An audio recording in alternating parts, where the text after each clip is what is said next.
I got into a relationship with my boyfriend just 1 month after he came out of prison, where he served a 2-year sentence for drug dealing. It sounds stupid, but I was all over him, completely blinded by love. That's why I didn't mind that he started selling illegal substances again. He also told me it was only weed and that it would be legal soon anyway. But one day, he took my phone to send some other drug dealer an SMS. I didn't know anything about it. But then the cops came to my apartment and searched everything. My boyfriend was lucky because he was out at his friend's house. Meanwhile, the police found 200 grams of weed inside my apartment. Honestly, I had no idea my boyfriend had hid it there. But when the cops asked me if it was mine, I refused to answer and told them I wanted to talk to my lawyer first. Stupid as I was, I didn't pay for a good lawyer and got a public defender, which is a lawyer paid by the state. He looked so tired and even told me how overworked he was. But he said I shouldn't worry. This was my first offense, and therefore it was unlikely I'd be sentenced to any jail time.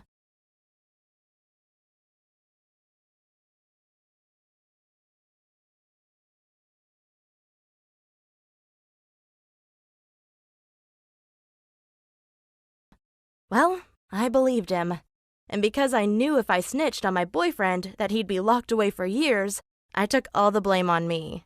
I told the judge I'd been selling the weed to my friends.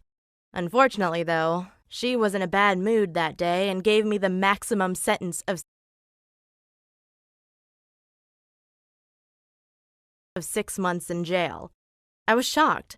This sentence would ruin my life. I would lose my job, and I'd be kicked out of my apartment because how was I supposed to pay rent from prison? I accepted my sentence anyway. Well, at least for 2 days.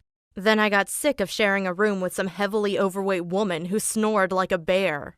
Also, my boyfriend came to visit me. He thanked me 100 times, but didn't say sorry once. You can't imagine how angry I got.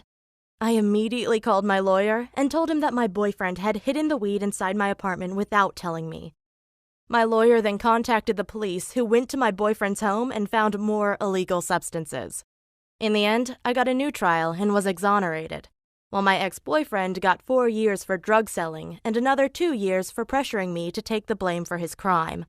To be honest, I don't feel bad for him at all. He was willing to destroy my life. I mean, what kind of human being would send his girlfriend to prison? Oh yeah, a criminal. Looking back, I realized that he was one of the most disgusting people I've ever met. I thought he was cool and fun to be around, but actually, he's just a selfish loser who will hopefully rot in a cell for the rest of his life. Discover the possibilities with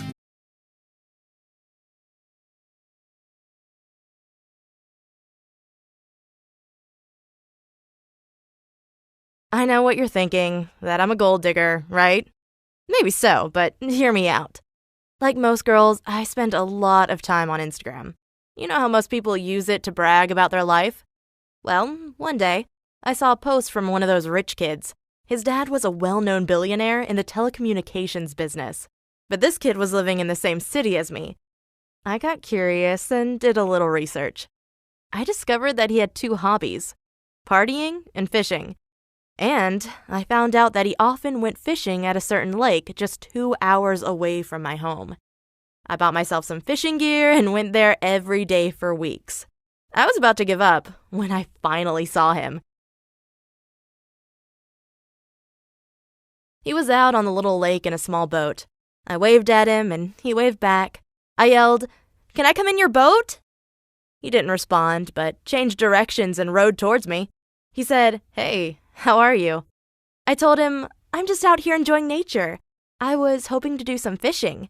Of course, that was complete baloney, but he invited me onto his boat. We talked for hours.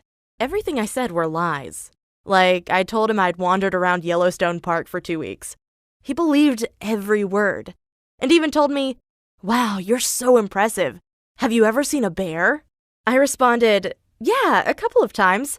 And once I was in my tent and a pack of wolves started circling around it. I had my pepper spray ready, but luckily, they went away again." You see, he was happy to talk about nature because he was so passionate about it. After a long conversation, we exchanged numbers and went our separate ways. days. But the next week, we met at the lake again. This time, I'd prepared several other fake stories about how I'd been salmon fishing in Canada. I don't normally lie, but it can actually be a lot of fun. To be fair, though, he wasn't the smartest tool in the shed. I mean, I wasn't a good liar. He was just naive. But I wanted to take it a bit further, so we had a picnic on the grass. No one was around, and after a while I asked him, "Do you like me?" He said, "Sure." But I responded, "No. I mean, do you find me attractive?" He didn't answer right away, but then he said, "I guess so."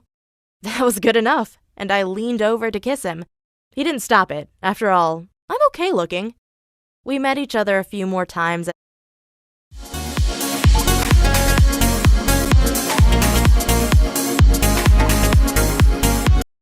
And I always made sure he was enjoying it. Until I got pregnant by accident. You may think I'm a terrible person now, but the truth is both of us are. He's no prize. In fact, he's one of the most useless people I've ever met. He hardly ever goes to school and never works. He just takes money from his rich dad and spends it on stupid stuff. I haven't confronted him about the baby yet, but according to the laws in my state, he will have to pay me a lot in child support. I'm talking about millions of dollars. Of course, I don't know how much money he has right now, but his dad is already in his 80s. Once his dad dies, he will inherit billions. And my kid and I will get some of it. To be honest, I know I'll make far better use of the money than that worthless bum ever will.